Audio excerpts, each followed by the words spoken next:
Bonjour à tous, voici le second compte-rendu de notre café philo sur le thème des figures de l'autorité selon Hannah Arendt.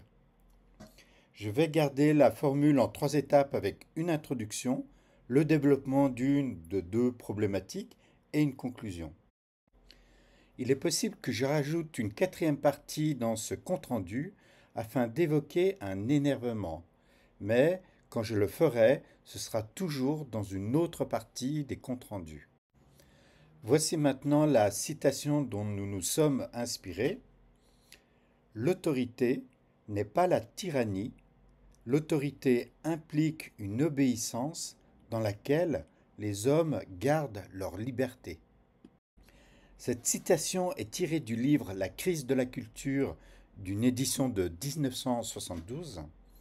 Simplement, je crois qu'il est bon de rappeler le titre original, publié lui en 1954, qui est Between Past and Future.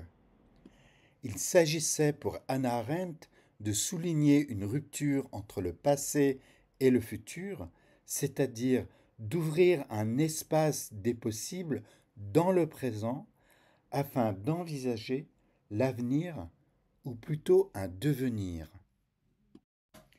Je cite à nouveau Hannah Arendt à partir du site idixa.net. Chaque homme est un commencement et détient la faculté de faire émerger, comme une improbabilité infinie, de nouveaux commencements. Nous étions une douzaine de personnes et très rapidement, Karine, par rapport à la citation, soulève une contradiction qui est comment comprendre l'autorité qui implique une obéissance et, dans le même temps, qui permettent aux hommes de préserver leur liberté. Hannah Arendt entend précisément défendre la liberté comme une valeur fondamentale des êtres humains et de leur manière de faire société. Hichem a immédiatement opposé à Karine: comment peux-tu concevoir une liberté si celle-ci ne s'inscrit pas déjà dans une société qui, étant pacifiée, en a déjà prédéfini à la fois les limites et un horizon qui permet à cette liberté de s'exprimer.